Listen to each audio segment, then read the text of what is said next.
At Team Toyota, they've been selling and servicing new and used Toyotas in your community for over 50 years. And you can reserve your next new Toyota with them today. You'll get a realistic timeline, and even in this crazy market, they won't charge you over MSRP. Or don't wait at all. With over 75 certified Toyotas, including a bunch of RAV4 and Highlanders, you can drive one home today. And you can always trust them to maintain your current vehicle. Their service and collision centers are high-tech, comfortable, and will save you time and money. Team Toyota can help you go anywhere you want, but they'll always be your hometown team. Just visit teamtoyota.net and choose from 3 locations in Langhorne, Glen Mills, or Princeton.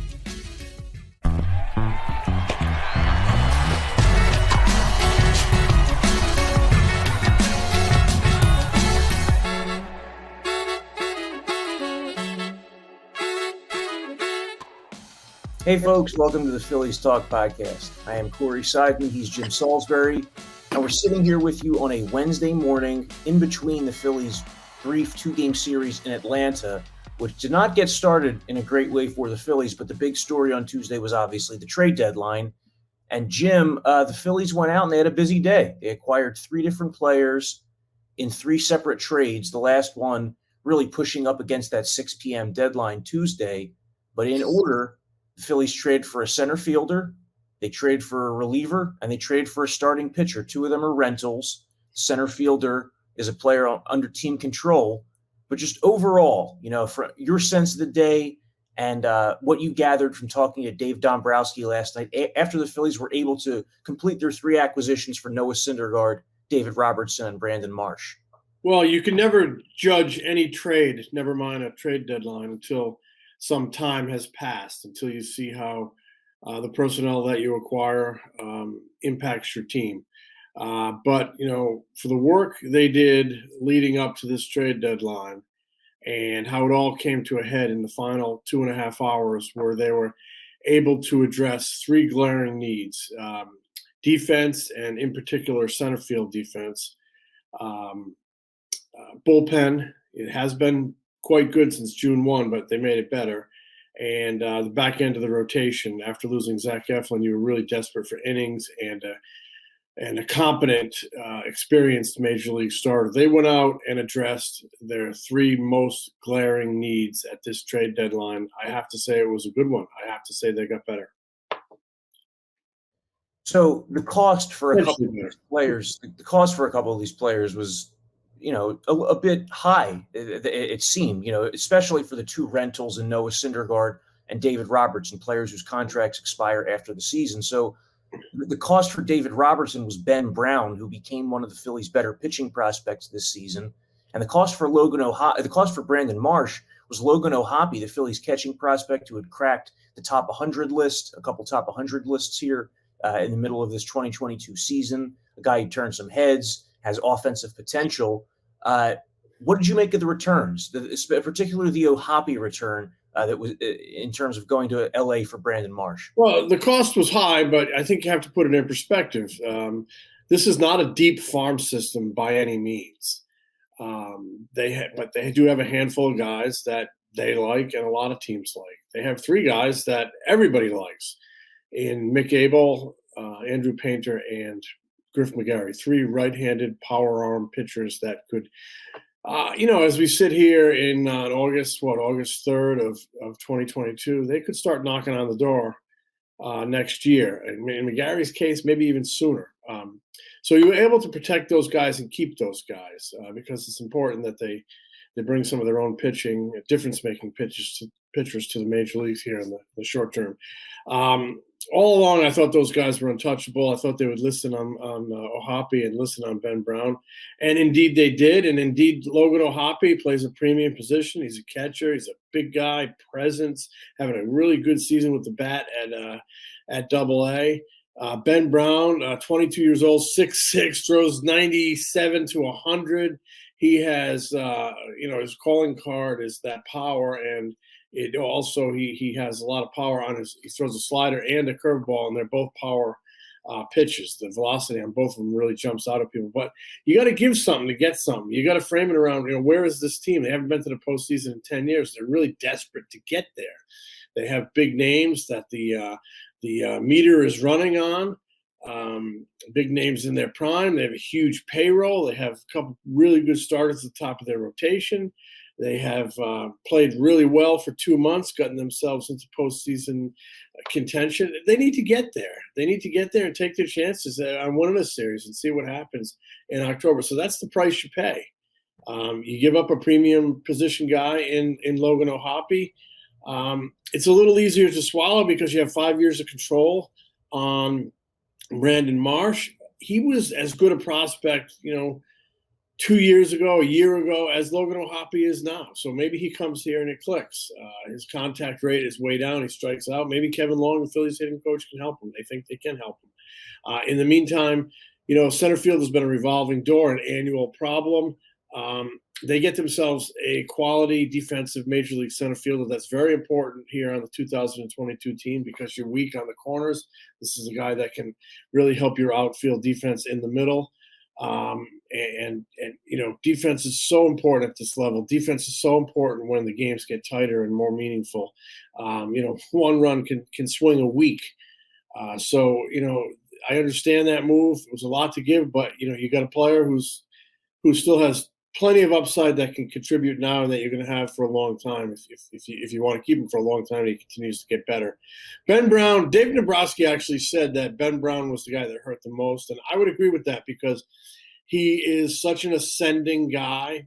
The tools, the ingredients are so impressive with the size and the power. Him and Logan O'Hoppe both came out of Long Island. They were both high school kids from Long Island, and the scouts who cover that area did a great job getting them in the late rounds. And Ben Brown was a kid who had one scholarship offer. It was to Siena College. I think it's up by Albany. And he decided that when the Phillies called his name, he was going to sign. And had Tommy John surgery a couple years ago, worked incredibly hard to come back. And this year is enjoying a breakthrough season at Jersey Shore, was promoted to Double-A just the other day. I think with his rate of ascension that he projects to be a big league pitcher, it might come back to hurt. But that said, they got, the bullpen, like I said, has been very good since June 1. It got better. David Robertson is a quality major league reliever who has produced in big, tough environments, produced in the postseason. He has a lot of postseason experience. For a team that needs to get to the postseason, is desperate to get to the postseason, that's the price you have to pay. So Brown stings, O'Hoppe stings, but there are reasons that, make the sting worth it, at least in terms of you got to take a shot and see where it goes. Do you think that the Phillies would have made that trade had they known that the Noah Syndergaard shoe was going to drop later? Because Dave Dombrowski, the way he kind of told it was that the Angels called the Phillies close to the deadline after a potential other Syndergaard deal maybe didn't go through and came back to the Phillies and went ahead with the Phillies deal. I mean, these trades were made at separate points. Like the Brandon Marsh trade happened a couple hours before the Noah Syndergaard trade, despite both players coming from the same team. So I just wonder, relief wasn't necessarily a top need, yet when you look at the return, the Phillies gave up what seems like a much better return for a 2-month reliever than they did for a 2-month starter. What I think was happening, and as we're writing yesterday and as we're talking, it looked like they weren't going to get a starting pitcher. So, there are other ways to address your pitching needs. Try to shorten the game, take the heat off your starting rotation, shorten the game with a quality bullpen arm. And so I think, that had something to do with it. That's why they went for David Robertson, gave up the package or the pitcher that they did. The Syndergaard, they had been talking to Syndergaard all along.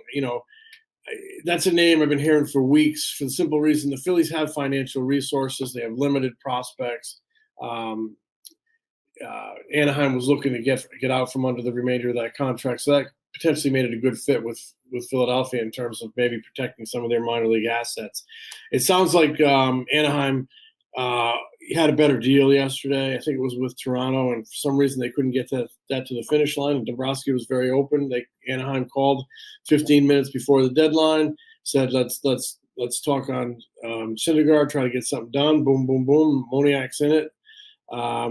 They discussed another name. He's in it, and they get Syndergaard. So I thought it was a pretty good trade deadline even before that, and it got much better in the final 15 minutes. But, Ben Brown and Lowe, you hate to see them go. You really do. But where this organization is in such a unique spot with its desperation, its high payroll, its ticking odometer on its core, they need to get to the postseason now. And that's the price you have to pay. That's the price you have to pay. You have an ownership led by John Middleton, who has that feeling, and you have a president of baseball ops and David Dombrowski, who has always had that feeling. It's always about this year for Dave. But he has managed to protect down. He also realizes, though, this is not a team probably in a World Series window. Its best days are ahead of it. Things are going pretty good now, but the best days are ahead of it. And that's why it was so important and so encouraging that they kept Abel, Painter, and McGarry. McGarry, that kid who pitched against the Phillies last night, Spencer Strider, I mean, he is dynamic. And he was a fast riser from Clemson. He was in the 2020 draft. McGarry came out of the University of Virginia and has a lot of the same qualities, that explosive, kind of unique life on that right-handed fastball. So, I'm not saying he's going to be anybody. I'm not saying Strider's going to be this guy. I'm not saying McGarry's going to be this guy. But what I'm saying is it was really fortunate they were able to improve their club in three key areas and still hang on to those three pitchers. What do you make of the fact that Syndergaard hasn't pitched on regular rest all season? This is his first full season back from Tommy John surgery. He missed most of the last 2 years as he had a long road back. And this season with the Angels, they've taken care of him. 15 starts, 12 of them, he's had 6+ days of rest. That's 2 extra days of rest. So in 12 of the 15 starts, he's had 6+ days of rest. The other 3, he's had 5 days of rest. So more like a college pitcher this season for Noah Syndergaard. And he's been going like 5-6 innings. He's not really a guy who's going to take you too deep into a game, but it would be an adjustment if the Phillies started using him every 5th day. Yeah, and I think the Phillies are already try to give their guys an extra day when they can. I mean, Zach Wheeler pitches today, Wednesday. He could have moved up and pitched Tuesday night. He's going to get that extra day again as he got previously. I think it helps that you've lengthened your bullpen because if he's just going to be and Dombrowski acknowledged this, they think he can be a 6-inning guy, 5 or 6 inning guy. I mean, you're going to need your bullpen on those days. So it's good that they lengthen those. It's good that they have Bailey Falter and Christopher Sanchez as depth. If they feel like this rotation needs an extra day, they can always put one of those guys in there. Falter pitched really well the other day in Pittsburgh. He remains a very important guy to this team. And looking at the schedule, do you have the schedule in front of you by any chance? September? Yeah. What's up? Do you have a second? Yeah, what's up? What do they got for off days? Don't they have a ton of Monday off days? Yeah, it's pretty much every Monday in September. It is every Monday in September. 4 in a row. Those are the Phillies' only 4 off days in the month of September. But there's a chance to get guys extra rest, including Syndergaard. So, the Angels, they did bring him back responsibly from Tommy John. He should be grateful for that. Now we're a little bit later into the season. I'm not saying maybe he's necessarily ready to pick up more innings, but maybe he's ready to go more often on what you would call regular rest. I mean, we'll find out a lot here. I think he's going to report. Rob Thompson said he might be in Philly as soon as Wednesday, and then I'm sure he'll be around the ballpark tomorrow. They haven't set their rotation. Gibson's coming back from bereavement. Maybe he'll go Thursday. Syndergaard could go as early as Thursday or Friday, I guess. Maybe Friday after they get a look at him Thursday. So we're going to find out how all this unfolds, but they've been pretty good about getting their core 4 enough rest for the long haul. I think they can, continue to handle that with Syndergaard. Well, whenever Syndergaard does debut with the Phillies, he's going to, be well rested. He hasn't pitched since July 25th. That was 9 days ago already. Brandon Marsh, is he going to be the everyday center fielder in your mind? Left-handed hitter? Is this going to be a platoon with Marsh and Veerling? Rob Thompson was asked about that yesterday, and he said Marsh is going to play. They didn't get him not to play. He's been a regular in Anaheim. He hasn't hit His contact rate has really taken a step backward this year. In fact, I talked to somebody who watches him play quite often, and this person is in baseball, and they think the Phillies got a good pickup, but the guy admitted he's taken a step backward this year. That said, he's still very young and has a lot of upside, and thinks the Phillies can do some things with him. He's not a finished product, but he is a very, very plus defender. He can run, he can really throw. So yeah, I think he's going to be pretty much their regular guy. I mean, you see the majority of pitching that you see is right-handed, so he'll definitely be out there against right-handed pitching. Rob Thompson said he already had a chat with Matt Vierling, and he'll get time against lefties. So that's the way it's going to shake out. You're going to see a lot of Brandon Marsh. Jim, the teams that are in the wild card race had very busy days yesterday. The Braves, right before the deadline, quietly picked up Raisel Iglesias from the Angels closer, so they add him to their late inning mix. Braves made a couple of moves. The Padres stole all the headlines with the Juan Soto trade. They also picked up Brandon Drury a couple hours later, who's having a very good offensive season. Let's start with the Soto trade. Was there any part of you that thought that he might have stayed put at this deadline? I mean, it was seemed like such a complicated deal to work out. And, when you're trading a player of that magnitude, you don't want to look back and it be, a Miguel Cabrera-like return where you trade two guys who were top 10 prospects in Cameron Maybin and Andrew Miller, and they don't end up, becoming difference-making players. Complicated when you're trading a young superstar like that. What did you make of Soto going to the Padres? Yeah, I didn't know if he was definitely going to go. I thought he was going to go, but I also thought it was such a mega talent, and it was going to be so complicated requiring such a return that maybe they would have to address it in the offseason when he still have quite a bit of value, 2 off seasons. But the Padres get him, I should say 2 postseasons. The Padres get him for essentially 3 postseasons, three pennant races. And there's great value in that. This organization has never won a World Series, and they're clearly desperate to do so. They have big talent in their lineup, and probably going to get Tatis back here. So, they took a major step forward. It's such a great young hitter, maybe the greatest young hitter in the game. You had that, and you're dangerous, and that's the team the Phillies are, right stacked up against in the wild card race. There's only 7 teams with plus 500 records in the National League, and it looks like the final wild card spot could come down to like 2 teams, the Phillies and the St. Louis Cardinals. So, in that regard, maybe it's good he stayed out of St. Louis. That was the other team in there. It's good that he's off the Washington Nationals roster because the Phillies could make or break their season against the Nationals here down the stretch with 11 meetings against that team starting Thursday night at Citizens Bank Park. But it was a huge trade, exciting trade. Hosmer was pushed out.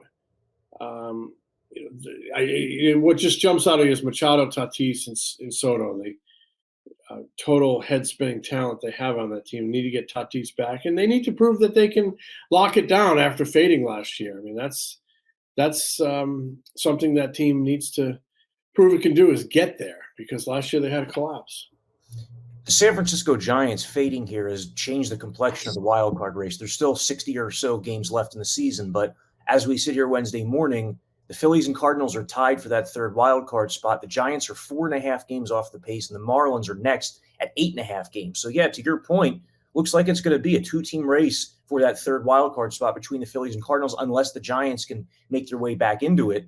And yeah, all those games left against the Nationals. Phillies have 11 more against the Nats, who already had the worst record in Major League Baseball by 4 full games before trading their 2 best players in Soto and Josh Bell. The lineup that they put out yesterday against Jacob deGrom, it looked like a AAA lineup, and he ended up beating the Mets, which just shows that anything can happen on a given day. But 11 games left against the Nationals. Yeah. Phillies have already cleaned up in their season series, but that has to be like 9-2. Yeah, I agree. And you mentioned it looks like it could be down to 2 teams, St. Louis and the Phillies. That's why, to me, not every move at the trade deadline has to be blockbuster.